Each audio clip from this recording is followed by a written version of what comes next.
오늘 살펴볼 하나님의 말씀은 요한복음 14장 말씀, 제후의 만찬 석상에서 말씀한 다락방 강화의 첫 번째 설교 말씀인데요. 그 주제는 너희는 마음에 근심하지 말라라는 말씀입니다. 오늘 또 요한복음 14장 말씀을 가지고 그 뜻을 풀어나갈 때에 주께서 지혜와 계시의 영을 부어주사 하나님 뜻과 복음 진리를 밝히 깨닫게 되는 귀한 시간이 되기를 간절히 축복합니다. 축복합니다. 오늘 살펴보려고 하는 요한복음 14장은 제후의 만찬 석상에서 선포한 그 유명한 다락방 강화 중에 첫째로 나온 말씀인데요.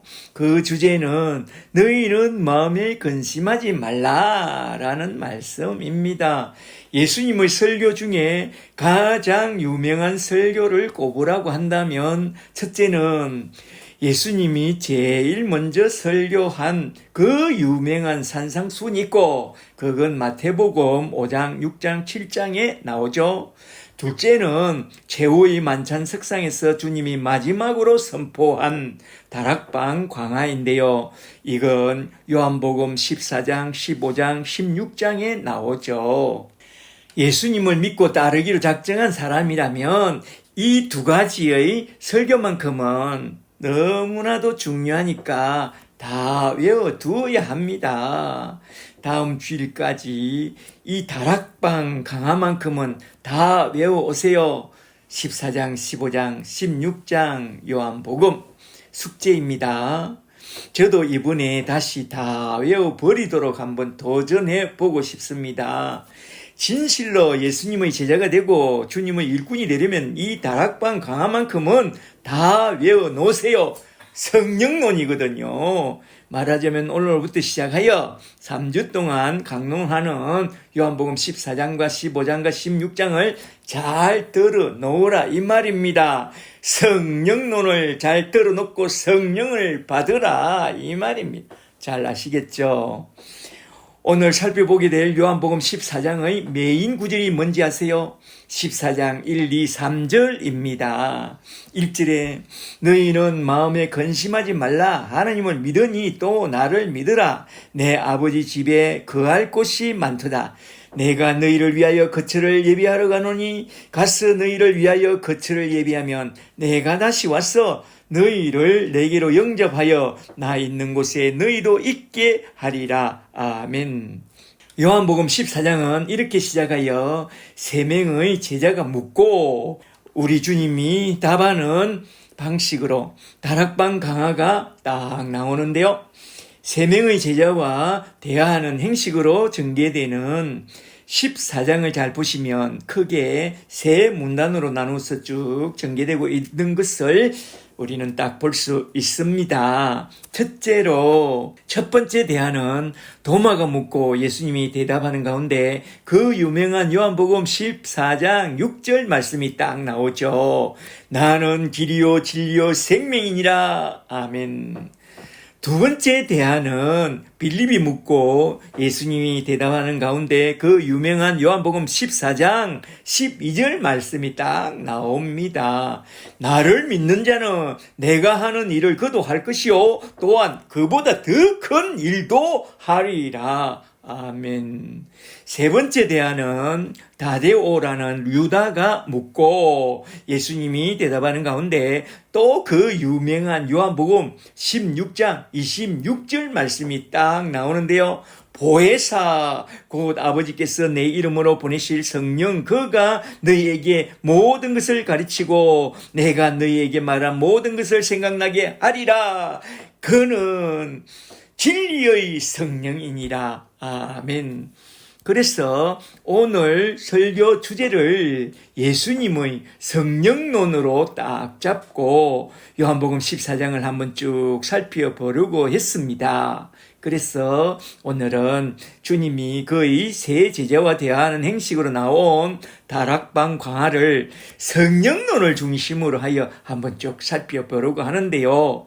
그 전에 먼저 14장의 메인 구절로 나온 14장 1, 2, 3절 말씀을 서론적으로 한번 좀 살펴보고 본론 말씀을 쭉 살펴보고자 합니다. 잠시 요한복음 14장 1, 2, 3절을 좀 보세요. 이게 14장을 대표하는 핵심 구절입니다. 잘 들어보세요. 1절에 너희는 마음에 근심하지 말라. 하느님을 믿고 또 나를 믿으라. 각주에 보면 그렇게 돼 있어요. 하느님을 믿으니 나를 믿으라가 아니라 하느님을 믿고 또 나를 믿으라 라고 돼 있어요. 이렇게 요한복음 14장을 시작하면서 1절에서 왜 너희는 마음에 근심하지 말라 하느님을 믿고 또 나를 믿으라 라고 시작하는지 그것부터 한번 좀 생각해보고 넘어가는 것이 참 좋겠는데요. 왜 이렇게 시작하고 있느냐? 그건 앞장 말씀과 연결되어 있기 때문에 이렇게 시작한 것입니다. 잠시 앞장 13장을 좀 보면 어떤 장면이 나왔죠? 최후의 만찬 석상에서 세족식을 베푸시고 주님이 자리에 앉아서 무겁게 입을 엽니다. 첫째로 너희 중에 한 사람이 나를 팔리라고 합니다. 둘째로 나는 이 밤이 지나고 나면 너희 곁을 떠날 것이라고 말합니다. 다른 복음서를 보면 인자는 작정된 대로 팔려가거니와 그를 파는 그에게는 화가 있으리라. 내가 이 밤이 지나고 나면 죽게 되리라 라고 말하죠. 셋째로 베드로야 너는 오늘 밤 닭이 2번 울기 전에 너가 나를 3번 부인할 것이다 라고 말씀합니다. 이렇게 주님은 그 마음이 괴로워서 이런 무거운 말씀을 하시니까 다들 근심이 가득하게 된 것이죠. 그래서 나온 말씀이 14장 1절인데요. 14장 1절에 너희는 마음에 근심하지 말라. 하느님을 믿고 또 나를 믿으라 라고 말씀한 것입니다. 14장 1절에서 중요한 말씀은 마음, 칼디아라는 이 단어인데요. 칼디아, 마음이란 주석을 보니 신학적인 중요한 용어로서 마음은 지정어가 머무는 처소요. 하나님의 영과 믿음이 깃드는 거처로서 이 마음이라는 단어가 참 중요하다고 해요. 말하자면 그 마음에 무엇을 받아들이느냐에 따라 그 사람의 운명이 결정된다고 해요. 그 마음에 하나님을 믿는 믿음과 성령이 들어오면 그 인생은 힘있게 살아날 것이요. 그 마음에 마귀가 불어넣는 근심, 걱정을 받아들이게 되면 그 인생은 힘없이 죽어나갈 것입니다. 그러므로 너희는 마음의 근심을 받아들이지 말고 하나님과 나를 믿는 믿음을 받아들이라고 말씀하신 것입니다. 원전을 보면 하나님을 믿으니 또 나를 믿으라는 이 말씀은 데오스 카이 에고로서 하나님과 나를 믿으라는 그런 구조로 되어 있습니다. 말하자면 하나님을 믿고 또 나를 믿으라 너희 마음에 이 말입니다. 그래서 14장 1절에 나온 말씀 중에 마음, 칼디아라는 이 단어가 정말로 중요한데요. 그 마음에 무엇을 받아들이느냐? 그게 참 중요해요. 그 마음에 사탄이 부어주는 생각과 근심 걱정을 받아들일 것이냐? 아니면 하나님이 부어주는 말씀과 믿음을 받아들일 것이냐? 그게 정말로 중요합니다. 앞장에서 가룟 유다는 그 마음에 마귀가 예수를 팔려는 생각을 불어넣어 줄 때에 그 생각을 받아들여서 결국 사망의 길을 걷게 되었고, 베드로는 두려움 속에 주님을 부인하게 되었지만 주님이 뒤돌아보는 순간 그 마음에 주님이 하신 그 말씀을 딱 받아들여 회개의 길을 걷게 되었습니다. 그러므로 그 마음에 무엇을 받아들이느냐, 그게 그의 운명을 결정한다는 것입니다. 그래서 잠언 4장 23절에서 물어 지킬 만한 것보다 더욱 너희 마음을 지키라 라고 말씀하신 것입니다. 우리 인생을 살아가면서 여러 가지 문제를 만날 때 우리 마음의 근심 걱정이 마구 밀려오고 찾아오고 숱한 밤을 지새우게 됩니다. 그래서 대학만 가면 근심 걱정이 없어지느냐? 취직만 하면, 결혼만 하면, 집만 사면, 진급만 하면 근심 걱정이 사라지느냐? 그러면 자식 문제는, 노후 문제는 우리 마음에 끊임없는 근심 걱정이 늘 밀려옵니다. 그럴 때마다 어떻게 해야 하느냐? 나의 삶의 주관자이신 우리 하나님을 믿고 예수를 믿고 그 모든 근심 걱정을 예수의 이름으로 단호하게 물리치라, 이 말입니다. 할렐루야. 그리고 우리가 서론적으로 살펴보고 넘어가야 할 더 중요한 말씀은 2절, 3절인데요. 2절을 좀 보세요. 2절에 내 아버지 집에 거할 곳이 많도다. 여기서 거할 곳이라는 이 말씀은 원전에는 모내 거하다라는 말로서 메노, 내가 너 안에 너가 내 안에 할 때 메노 거하다라는 말과 똑같은 말인데요. 이 단어를 라틴어 벌게이트 역본에서 어떻게 번역했느냐 하면 만시오, M-A-S-I-O, 만시오라고 번역했고, 이걸 기초로 하여 킹 제임스 버전 영어 성경에서는 맨션, 대저택이라고 번역했습니다. 크게 오류를 한 거죠. 번역의 오류. 그래서 킹 제임스 버전 영어 성경만 흠모할 성경이라고 주장하는 세대주의자들은 천국에 가면 맨션, 대저택, 아파트에서 살게 될 것이라고 하면서 천국을 개상한 맨션과 아파트 단지로 만들어버렸는데요. 이런 번역 성경을 보는 게 참으로 큰 문제라는 것입니다. 그래서 종교개혁자들이 원전으로 돌아가자고 말씀한 것입니다. 천국은 낮과 밤이 없고 우리는 천국에 가면 천사처럼 변한다고 했는데 무슨 맨션과 아파트가 천국에 필요하겠어요? 필요 없습니다. 여기서 제가 요한복음 이 구절을 잘 해석해 줄 테니까 한번 잘 들어 놓으세요. 먼저 내 아버지 집이라는 이 단어부터 잘 보세요. 내 아버지 집이란 무엇을 말하느냐? 요한복음 2장 16절을 통해서 좀 살펴보도록 할까요? 요한복음 2장 16절에서 예수님이 성전 안에서 소와 양과 비둘기를 파는 사람들과 돈 바꾸는 사람들의 상을 둘러 엎으시고 말씀합니다. 이것을 여기서 가져가라. 내 아버지의 집으로, 밑줄 짝, 내 아버지의 집으로 장사하는 집을 만들지 말라고 말씀하신 것을 볼 때에 내 아버지의 집이란 성전을 말씀하고 있습니다. 그리고 2장 19절을 좀 더 보세요. 이어서 예수님이 말씀합니다. 19절에 너희가 이 성전을 헐라 내가 사흘 동안에 일으키리라. 이는 곧 성전된 자기 육체를 가리켜 말씀하신 것이라 라고 말씀합니다. 그렇다면 내 아버지의 집은 성전이요, 성전은 예수님의 몸을 가리킨다고 해요. 그리고 고린도전서 3장 16절에는 우리의 몸에 성령이 거한다면 우리 몸도 하나님의 성전이라고 말씀하고 있습니다. 다시 요한복음 14장 2절로 돌아와서 14장 2절 후반절을 좀 더 보세요. 2절 후반절에 내가 너희를 위하여 거처를, 토포스를 예비하러 가노니 라고 말씀하고 있는데요.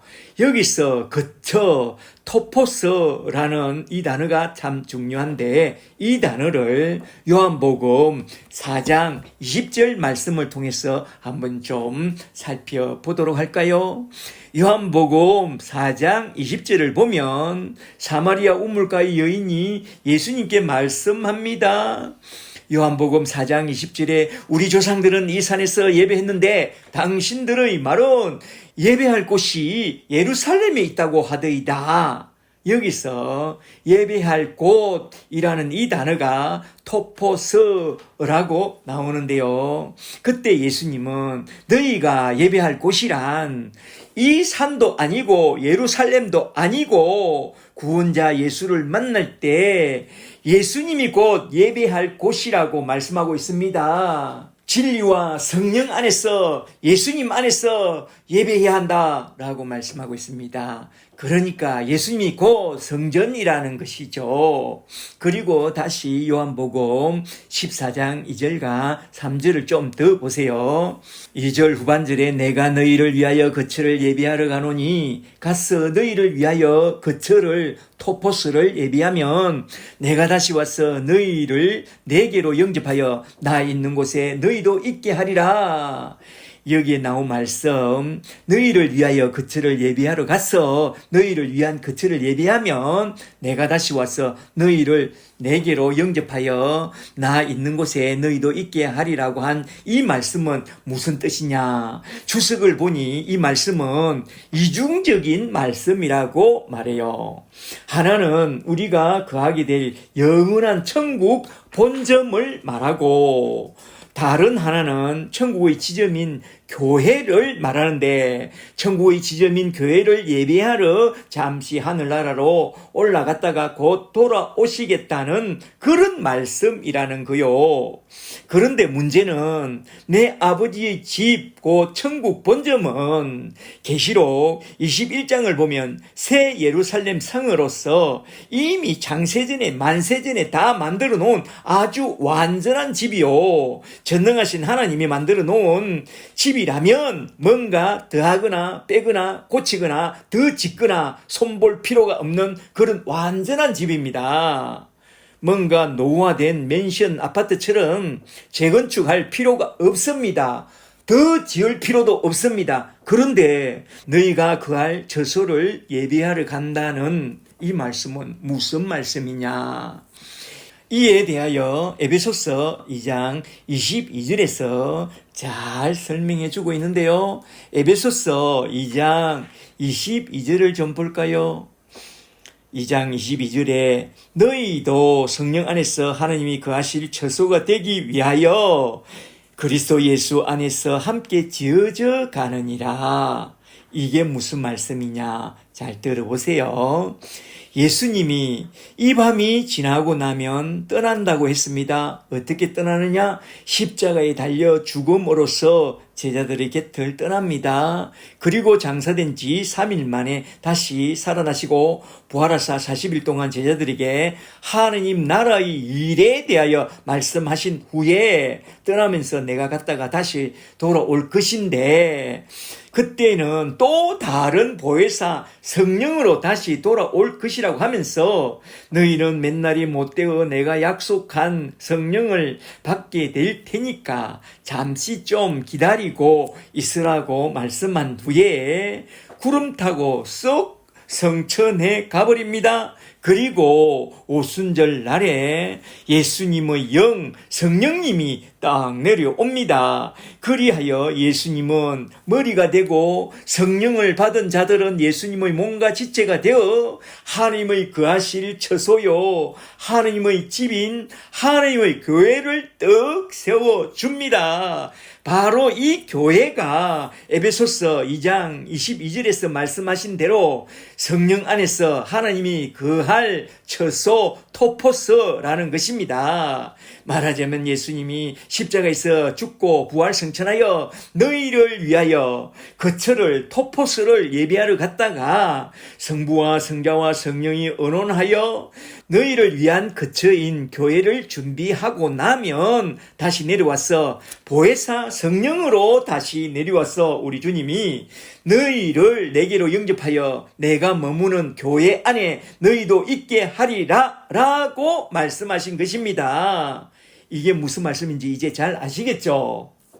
이렇게 해서 주님이 예비하신 그 교회가 내 아버지 집이요, 아버지의 영, 예수의 영, 성령이 머무는 거처요. 그 거처는 예수 안에서 우리 안에, 성도 안에 지어져 가는 하느님의 집이다, 이 말입니다. 아시겠어요? 내 아버지 집은 엉뚱하게 맨션이다, 아파트다 하면서 육신적인 생각을 따라 말하면 안 됩니다. 내 아버지 집은 하나님의 영, 성령이 거하게 될 하나님의 성전, 하나님의 교회를 말씀하신 것입니다. 할렐루야. 그래서 천국은 누가복음 17장 21절에서 여기 있다 저기 있다 하지 말라, 천국은 너희 안에 있다고 우리 주님이 말씀하신 것입니다. 말하자면 초망이나 궁궐이나 내 주 예수 모신 곳은 어디나 다 하늘나라 천국이다 이 말입니다. 그렇다면 요한복음 14장 1, 2, 3절 말씀은 분명히 예수의 영 성령론을 말씀한 것이 맞죠? 맞습니다. 이렇게 서론에서부터 주님은 성령론을 딱 말씀하고 시작합니다. 서론은 이 정도로 하고 이제 본론 말씀으로 들어가서 한번 쭉 살펴보도록 할까요? 이제 본론 말씀으로 들어가서 예수님이 그의 세 제자와 대화하는 방식을 통해서 설교하고 있는 첫 번째 다락방 강화를 세 대지로 쭉 나누어서 한번 쭉 살펴보고 딱 마치고자 하는데요.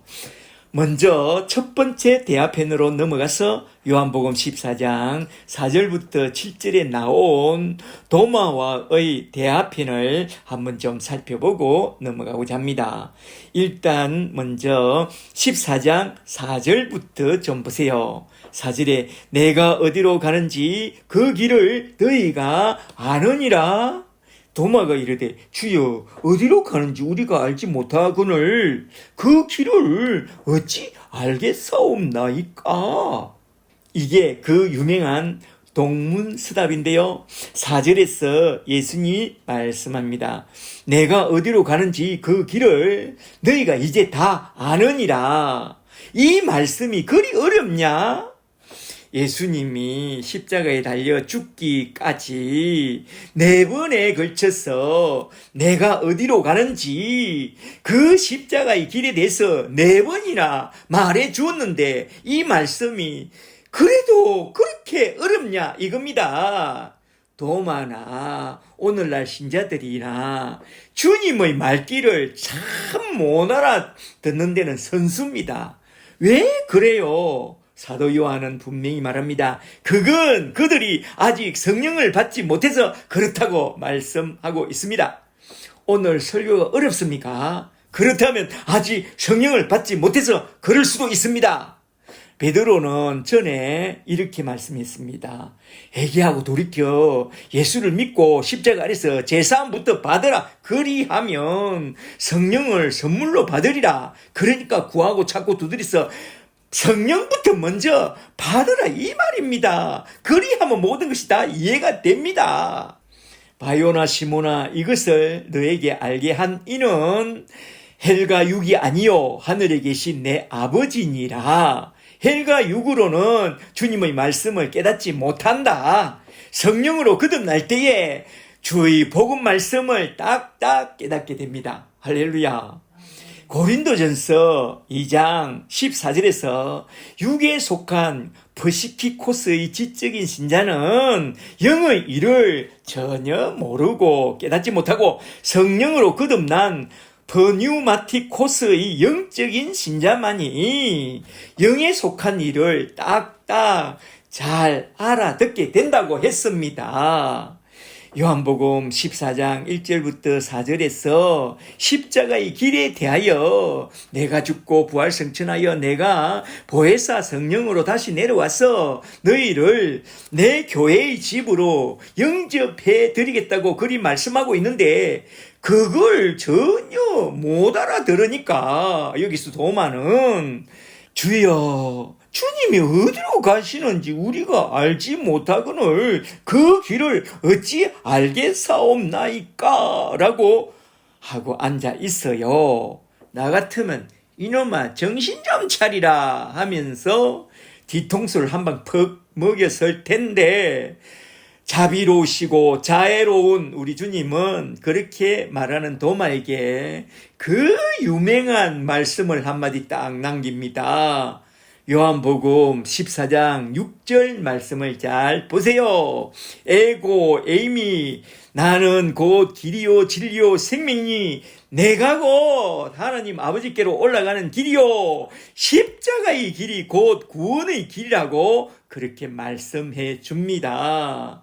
이 놀라운 진리의 말씀 구원의 길에 대해서 우리는 저 도마 덕분에 딱 알게 된 것이랍니다. 뭔가 잘 이해가 안 되고 의심이 되면 물어보세요. 그리하면 주의 성령이 알려줍니다. 주석을 보니 나는 곧 구원의 길인데 그 구원의 길은 진리의 길이요 생명의 길이요 하나님 아버지께로 올라가는 길이라고 했습니다. 그래서 십자가의 길 외에는 하나님께 나아갈 길이 없고 하나님께 올라갈 길이 없다고 말하고 있습니다. 그래서 이 말씀을 들은 베드로는 나중에 사도행전 4장 12절에서 이렇게 딱 말씀하고 있습니다. 사도행전 4장 12절에 다른 이로서는 구원을 받을 수 없나니 천하 인간 중에 구원받을 만한 다른 이름을 우리에게 주신 일이 없음이라.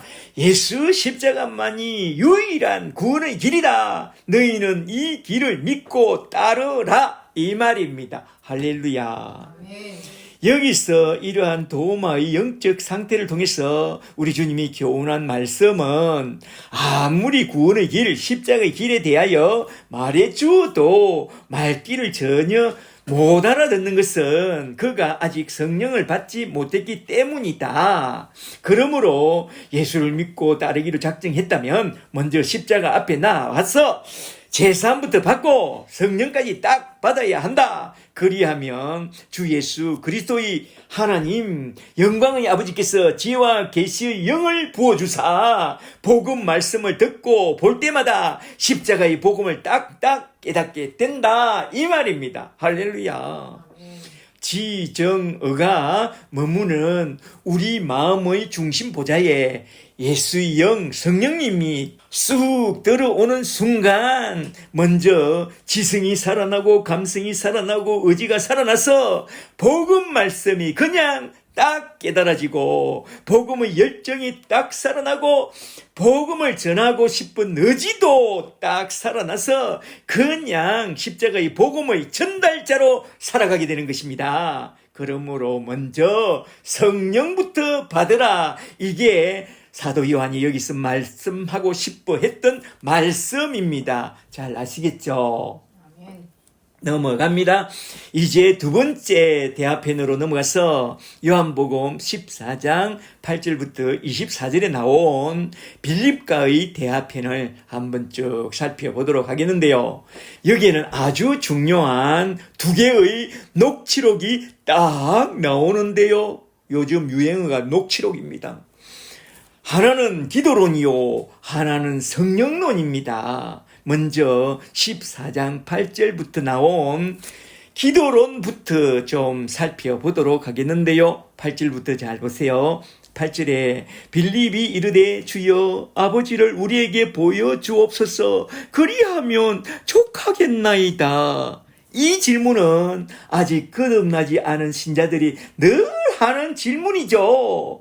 다들 하나님을 한번 봤으면 좋겠다 그리 말하죠. 9절에 예수께서 이르시되 빌립아 내가 이렇게 오래 너희와 함께 있으되 너가 나를 알지 못하느냐? 나를 본 자는 아버지를 보았거늘 어찌하여 아버지를 보이라 하느냐? 내가 아버지 안에 거하고 아버지는 내 안에 계신 것을 너가 믿지 아니하느냐? 내가 너에게 이런 말은 스스로 내가 하는 것이 아니라 아버지께서 내 안에 계셔서 그 일을 하시는 것이라. 내가 아버지 안에 거하고 아버지께서 내 안에 계심을 믿으라. 그렇지 못하겠거든. 내가 행하는 그 일로 말미암아 나를 믿으라. 이게 그 유명한 삼위일체간의 페리코레시스 상호 내주 메노 아버지가 내 안에 거하고 내가 아버지 안에 계심을 믿으라. 페리코레시스 상호내주, 상호내재, 상호상통의 교리를 말한 거죠. 그러면서 나온 12절 말씀이 그 유명한 기도론인데요. 12절 말씀은 조금 이따가 살펴보도록 하겠습니다. 여기서 가만히 잘 들어보면 예수님은 보여줄 것을 다 보여주고 말할 것을 다 말했다고 하는데 빌립은 자꾸 뭔가 보여달라고 그럽니다. 그건 보여주도 볼 수 없고 들려주도 들을 수가 없으니까 그가 그렇게 말한 것입니다. 사도 요한의 말씀에 의하면 그가 아직 성령을 받지 않았기 때문에 그러는 것이라는 거요. 전에도 말씀했듯이 믿음은 두 트랙으로부터 들어온다고 했습니다. 말하자면 보는 것과 듣는 것을 통해서 믿음이 쑥 들어온다고 했습니다. 그래서 사도 요한은 첫째로 보는 것을 통하여 믿음을 받아들이도록 예수님의 7대 표적을 보여주었고, 둘째로 듣는 것을 통하여 믿음을 좀 잘 받아들이도록 예수님의 7대 선은 에고 에이미에 대하여 딱딱 들려주었습니다. 그러나 아무리 7대 표적을 보여주고 7대 선언을 들려주도 성령을 받지 않으면 보기는 봐도 믿을 수가 없고 듣기는 들어도 참된 믿음을 가질 수가 없다고 했습니다. 그러므로 먼저 성령부터 받으라 이 말입니다. 사도 요한이 여기서 그걸 말하고 싶어 해요. 구약 성경을 한번 잘 보세요. 우리 인간은 하나님을 볼 수 있다 없다? 볼 수 없다고 했습니다. 모세도 하나님을 보지 못했다고 했는데 뭘 자꾸 너는 보여달라고 그래? 인간의 눈은 3차원이라서 4차원에 속한 영적 존재와 영적 세계를 볼 수 없다. 하나님을 볼 수 있는 길은 우리가 4차원에 속한 성령을 딱 받게 되면 성부도 성자도 성령도 천국도 딱 보게 됩니다. 딱딱 보입니다. 뭘 자꾸 보여달라고 그러지 말고 주여 내가 주를 보기를 원하오니 내게 성령을 내려 주옵소서. 그렇게 구하고 찾고 두드리세요. 그리하여 성령을 딱 받게 되면 4차원 세계를 다 보게 됩니다. 아시겠어요? 제가 영혼이 눌려가지고 이렇게 하나님을 보게 되었고 천국을 보게 됐을 때 얼마나 황홀했는지 아시겠어요? 성령을 받으세요. 여기서도 사도 요한은 빌립의 영적 상태를 통해서 너희는 먼저 성령부터 받으라고 그렇게 교훈하고 있습니다. 그리하여 성령을 받게 되면 사도 요한처럼 잘 들어보세요. 말씀이 육신되어 우리 가운데 거하심에 우리가 그 영광을 보니 아버지 독생자의 영광이여 은혜와 진리가 충만하더라 라는 그런 고백을 하게 되고, 본래 하나님을 본 사람은 없으되 아버지 품속에 있는 독생하신 하나님이 나타내셨느니라 라고 고백하게 돼요.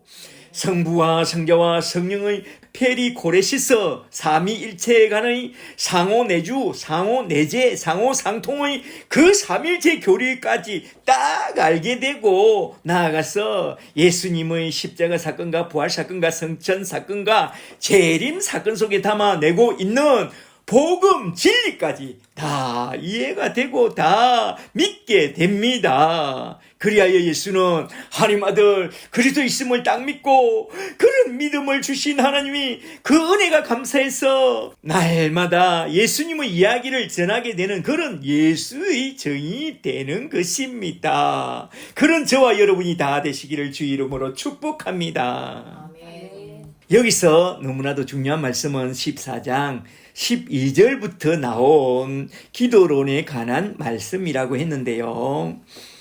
첫째로 기도론 14장 12절부터 좀 보세요. 12절에 내가 진실로 진실로 너에게 이르노니 나를 믿는 자는 내가 하는 일을 그도 할 것이요 또한 그보다 큰 일도 하리니 이는 내가 아버지께로 감이라. 이게 무슨 말씀이냐?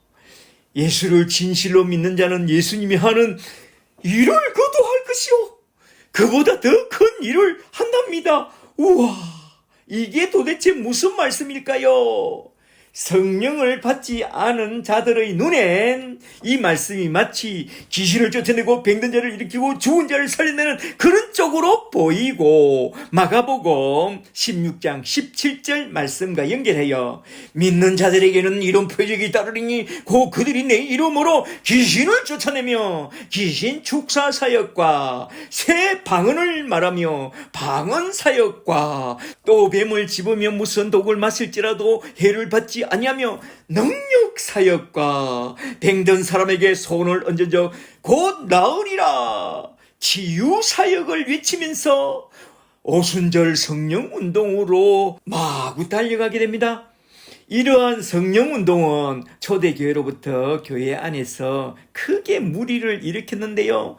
처음에는 2세기 초에 나타난 몬타누스, 적어놓으세요. 몬타누스 이단의 성령운동이 그랬고, 16세기 종교개혁 때는 강신교파의 성령운동이 그랬고, 오늘날에는 저 신사도 오순절 운동 이단들이 예언과 방언사역, 귀신축사와 능력사역, 치유와 은사사역을 외치면서 온 교회에 그 무리를 일으키고 있는데, 주님은 그런 자들에게 마태복음 7장 21절에서 시원하게 딱 한 방 딱 먹입니다. 마태복음 7장 21절에 나더러 주여 주여 하는 자마다 천국에 다 들어갈 것이 아니요 다만 하늘에 계신 내 아버지 뜻대로 행하는 자라야 들어가리라. 천국에 그날에 많은 사람이 나더러 주여 주여 우리가 주의 이름으로 선지자 노릇하며 주의 이름으로 귀신을 쫓아내며 주의 이름으로 많은 권능을 행치 아니하였나이까 하리니, 그때에 내가 그들에게 밝히 말하되 내가 너희를 도무지 알지 못하니 하느님의 뜻을 떠나 불법을 행하는 자들아 내게서 떠나가라. 아멘. 성령을 받지 못해서 그 눈이 열리지 않은 사람은 이 구절을 헬과 육으로 잘못 해석하여 각기 소견에 옳은 대로 그릇 행하여 오순절파 성령운동으로 마구 잘못된 길로 달려가게 됩니다. 그러나 성령을 받고 눈이 딱 열린 사람은 요한복음 14장 12절 말씀을 영적으로 딱 해석합니다. 잘 들어보세요. 12절에서 나를 믿는 자는 내가 하는 일을 그도 할 것이라고 하신 이 말씀은 무슨 말씀이냐? 예수님이 오신 것은 자기 백성을 저희 죄에서 구원하러 오셨고, 온 천하보다 귀한 그 영혼들을 그들의 죄에서 구원하는 일에 사활을 걸었고, 그리하여 저 십자가에 달려 죽었습니다. 이 세상에서 이것보다 더 큰 일은 없습니다. 그런데 나를 믿는 자는 내가 하는 그 일을 그도 할 것이요 또한 나보다 더 큰 일을 할 거래요. 이게 무슨 말씀이냐? 성령을 받게 되면 예수님의 말씀처럼 예루살렘과 온 유대와 사마리아와 땅끝까지 이르러 예수의 정이 된다 이 말입니다. 성령을 받은 사도들이 행한 사도행전이 곧 나를 믿는 자는 내가 하는 일을 그도 할 것이요 또한 그보다 더 큰 일도 하리라고 한 바로 그 일이라는 것입니다. 사도행전이 그 일이라는 것입니다. 이게 무슨 말씀이냐? 한번 잘 생각해 보세요. 예수님이 자기 백성을 저희 죄에서 구원하려고 우리 인간의 몸을 입고 와야 했습니다.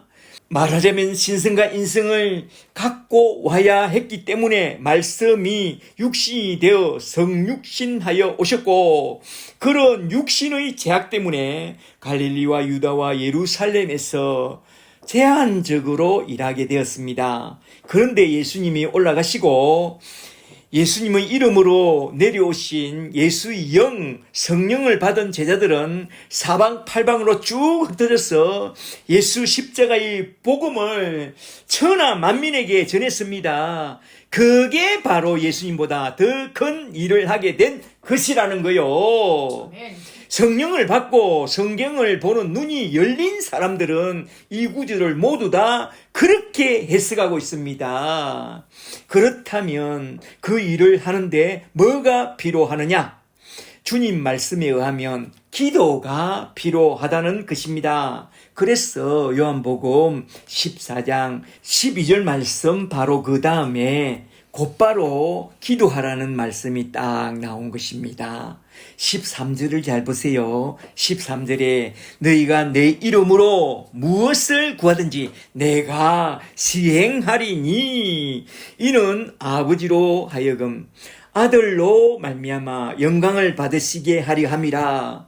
아들로 말미암아 영광을 받는 것은 십자가 사건이요 구원 사건입니다. 그죠? 14절에 내 이름으로 무엇이든지 내게 구하면 내가 행하리라. 아멘. 여기서 너희가 내 이름으로 무엇이든지 구하면 내가 다 주겠다는 이 말씀은 앞뒤 문맥 구조로 통해서 연결해 보면 무엇을 구하라는 말이겠어요?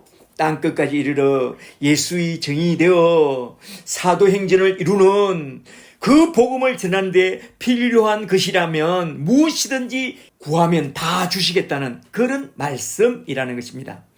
그런데 앞뒤 문맥 구조를 떠나서 이 구절만 뚝 떼어서 무엇이든지 기도하면 들어주신다고 말하는 그런 설교를 저는 어릴 때부터 교회에서 참 많이 들었습니다. 무엇이든지 기도하고 예수님의 이름만 딱 갖다 붙이면 예수님의 이름으로 기도합니다 하면 다 들어준다고 처음부터 교회에서 그렇게 배워왔습니다. 여러분은 그렇게 안 배웠나요? 그리 배웠죠? 그래서 제가 얼마나 엉터리로 기도했는지 예수님은 복음 전하러 다니면서 머리 둘 곳조차 없다고 했는데 그런 그분 앞에 가서 좋은 집, 넓은 팽수 달라고 좋은 예배당 달라고 얼마나 기도했는지 아유 주님의 뜻과 정반대로 기도했던 거죠. 주님은 33살밖에 안 살았는데 그분 앞에 가서 병 좀 걸렸다고 무병장수를 구한다면 그것보다 더 엉터리 기도가 어디 있겠어요. 나는 33살밖에 안 살았는데 니는 뭐 100살 천년만년 살라 그러나 천국 오기 싫라 이런다는 거요. 앞으로 그런 지도 하지 마세요. 내 이름으로 예수의 이름으로 구하라고 했다면 구원자라는 그 이름을 가진 예수의 이름으로 무엇을 구해야 하겠습니까? 영혼 구원에 필요한 그 모든 것을 구해야 합니다. 그리스도의 이름으로 구하라고 했다면 그리스도의 영을 받은 자라면 무엇을 구해야 하겠습니까? 그리스도의 영을 전하는데 필요한 것들을 구해야 합니다. 그것만이 예수 그리스도의 이름으로 하나님께 영광을 돌리는 길입니다. 하나님이 영광 받는 것이 뭔지도 모르니까 금메달 하나 받게 해달라고 황금 종려상 하나 받게 해달라고 기도합니다. 그리하면 하나님께 영광을 돌려드릴게요 그러는데요. 이건 우리가 교회에 다닐 때부터 기도를 잘못 배워서 그런 이상한 신자가 되어버린 것입니다. 이제부터라도 하나님은 예수 십자가를 통해서 영광을 받으시고 또한 우리가 예수의 이름으로 십자가의 복음을 전하여 한 사람 또 한 사람을 구원의 나라, 하나님의 영광의 나라로 인도할 때에 하나님의 영광을 받으신다는 그것을 제대로 알고 제대로 기도하고 제대로 신앙하는 그런 하나님의 사람들이 다 되시기를 주 이름으로 간절히 축복합니다. 그러니까 기도를 다시 잘 배우라 이 말입니다. 잘 아시겠죠? 이제 또 빌립을 통해서 두 번째로 교훈하신 말씀은 요한복음 14장 15절부터 21절에 나오는 말씀인데요. 잘 보세요. 14장 15절에 너희가 나를 사랑하면 내 계명을 지키라. 16절에 내가 아버지께 구하겠으니 그가 또 다른 보혜사를 너희에게 주사 영원토록 너희와 함께 있게 하리니 그는 진리의 영 예수의 영이라. 세상은 능히 그를 받지 못하나니 이는 그를 보지도 못하고 알지도 못함이라. 그러나 너희는 그를 아나니 그는 너희와 함께 거하실 것이요 또 너희 속에 계시겠음이라. 내가 너희를 고아와 같이 버려두지 아니하고 너희에게로 오리라. 말하자면 보혜사 성령으로 다시 돌아오시겠다 이거죠. 조금 있으면 세상은 다시 나를 보지 못할 것이로되 너희는 나를 보리니 이는 내가 살아있고 너희도 살아있음이라. 그날에는 내가 아버지 안에 너희가 내 안에 내가 너희 안에 있는 것을 너희가 알리라. 오순절 날에 성령을 받으면 다 딱 알게 된다. 21절에 나의 계명을 지키는 자라야 나를 사랑하는 자니 나를 사랑하는 자는 내 아버지께 사랑을 받을 것이요 나도 그를 사랑하여 그에게 나를 나타내리라. 아멘. 21절까지. 여기서 주님이 두 번째로 하신 말씀의 핵심 내용은 보혜사 성령론입니다. 여기에 나온 중요한 단어는 또 다른 보혜사라는 이 말씀인데요. 이 말씀은 첫째로 원 보혜사가 있고 둘째로 다른 보혜사가 있고 셋째로 또 다른 보혜사가 있다는 그런 말씀입니다. 이 말씀은 그 유명한 삼일체 교리를 풀어내는 그런 용어로서 원 보혜사는 성부 하나님을 말하고 다른 보혜사는 성자 예수님을 말하고 또 다른 보혜사는 성령 하나님을 말씀하는데요. 이러한 삼위일체에 대한 교리는 전에 한번 쭉 살펴봤으니까 여기선 그냥 넘어갑니다. 제 유튜브로 들어가서 삼위일체 강의를 한번 잘 들어보세요. 여기서 중요한 것은 보혜사라는 말인데요. 파라클레토스, 파라 겟에서 클레토스 말씀하는 자라는 뜻을 가진 말로서 우리말로 번역할 때에 보혜사라고 번역했는데요. 한글로 보혜사란 무슨 뜻이냐? 보호자, 은혜를 주는 자, 지도교사라는 뜻입니다. 우리말 성경 중에 가장 잘 번역한 것이 이 말씀인 것 같아요. 보혜사, 성령님은 우리의 보호자요, 우리에게 은혜를 베푸는 자요, 우리를 가르치는 지도교사라는 것입니다. 할렐루야. 여기서 또 다른 보혜사를 보내주시겠다고 약속하신 이 구절의 문맥 구조를 잘 보면 놀랍게도 그 유명한 샌드위치 구조로 되어 있습니다. 15절부터 21절까지는 15절에서 너희가 나를 사랑하면 나의 계명을 지키리라 밑줄 짝 나의 계명을 지키리라 해놓고 16절부터 보혜사 성령을 받으라고 쭉 말씀하신 후에 21절로 딱 넘어가서 나의 계명을 지키는 자라야 밑줄 짝 나의 계명을 지키는 자라야 나를 사랑하는 자니 나를 사랑하는 자는 내 아버지께 사랑을 받을 것이요 나도 그를 사랑하여 그에게 나를 나타내리라 그에게 나의 성령을 주리라 라고 말씀하면서 샌드위치 구조를 갖고 말씀하고 있습니다. 잘 보세요. 이러한 샌드위치 구조 속에서 해석해보면 보혜사 성령님을 보내주신 그 목적이 뭐냐 하면 너희가 아무리 나를 믿는다고 신앙 고백을 해사도 나를 사랑하기는커녕 베드로로부터 시작하여 너희가 다 나를 배반하여 떠날 것이고 또 너희가 아무리 나를 믿고 따른다고 해도 나의 계명을 전혀 지킬 수가 없다. 어떻게 하면 너희가 나를 사랑하며 나의 제자로서 나의 계명을 지킬 수가 있느냐? 그것은 전에 구약 에스겔서 36장 26절에서 약속하신 그 성령을 딱 받아야만 모든 것이 가능하다 이 말입니다.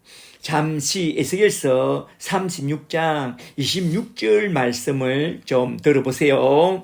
에스겔서 36장 26절에 또 새 영을 너희 속에 두고 새 마음을 너에게 주되 너희 육신에서 굳은 마음을 제거하고 부드러운 마음을 줄 것이며 또 내 영을 너희 속에 두어 너희로 내 율례를 행하게 하리니 너희가 내 규례를 지켜 행할지니라. 너희가 내 영 성령을 받게 되면 내 율례와 내 규례와 내 계명을 지켜 행할 수 있게 된다. 이렇게 말씀하고 있습니다.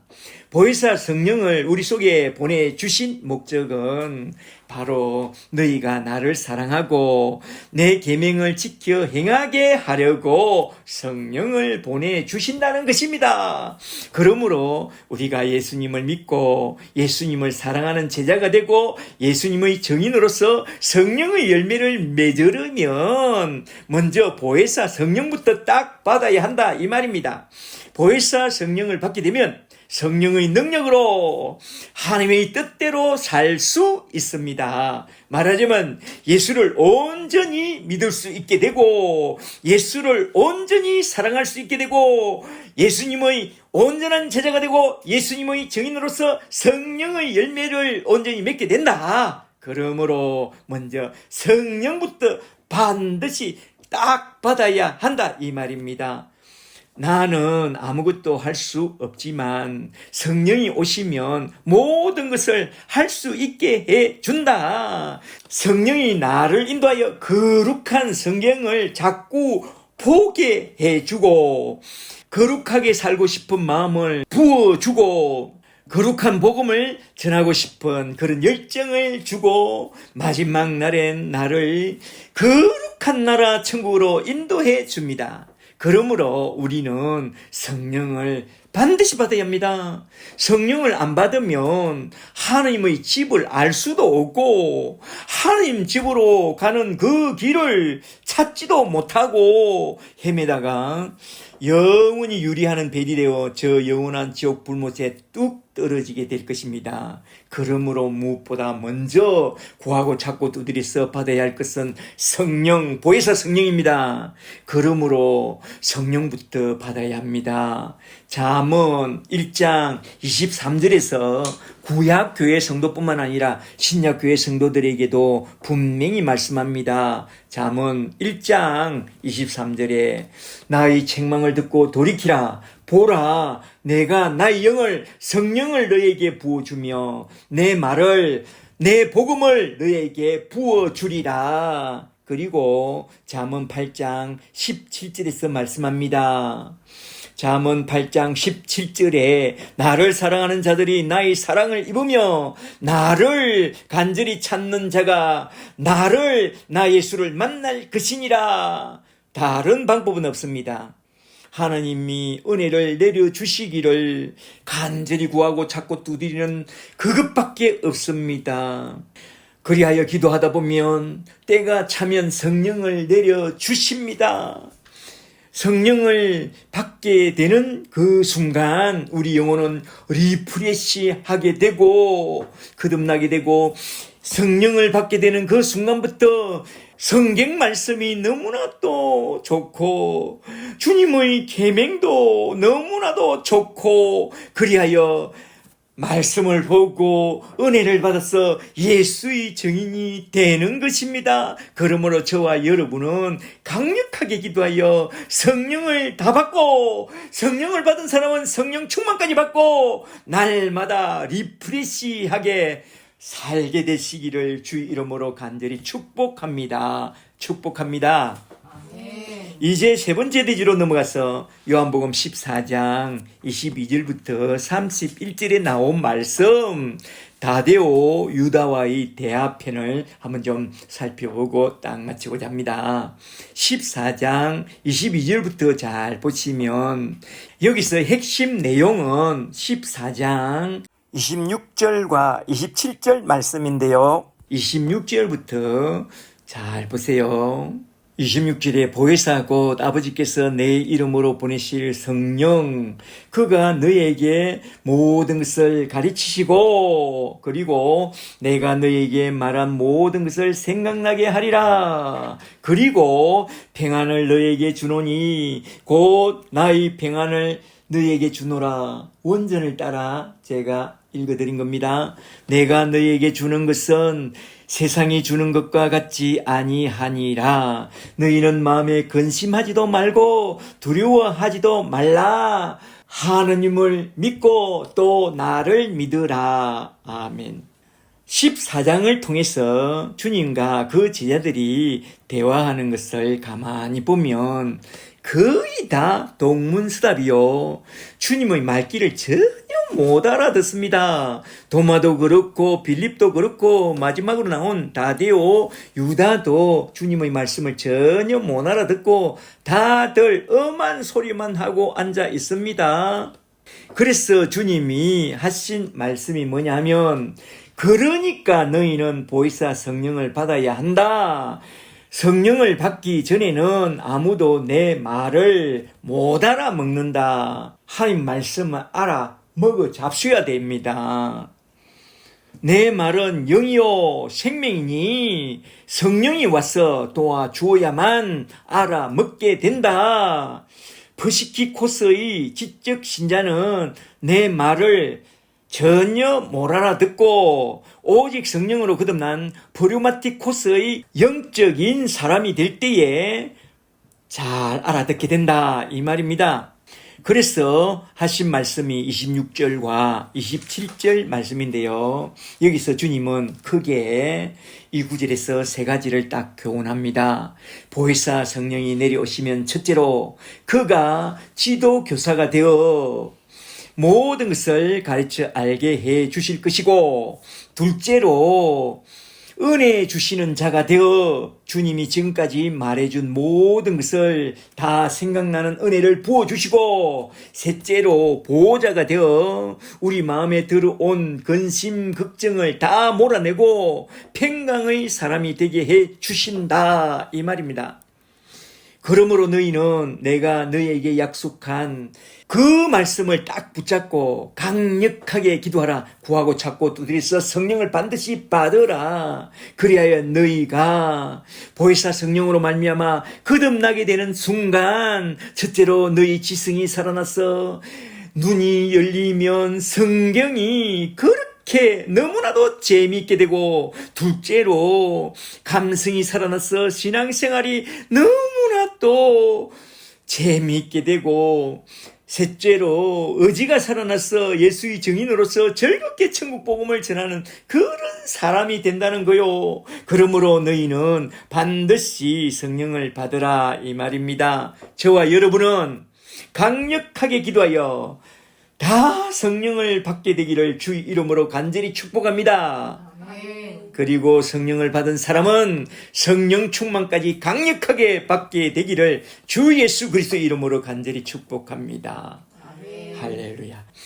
그리하여 우리 모두 다 보혜사 성령을 받고 성령의 사람이 되어 골로새서 3장 1절에서 말씀하신 대로 그리스도와 함께 다시 살리심을 받은 하나님의 사람답게 늘 위의 것을 찾으며 저 높은 곳을 바라보며 우리 주님이 계신 저 높은 곳을 향하여 날마다 척척 올라가면서 복음을 전하는 예수의 증인들이 다 되시기를 주 예수 그리스도 이름으로 간절히 축복합니다. 축복합니다. 할렐루야.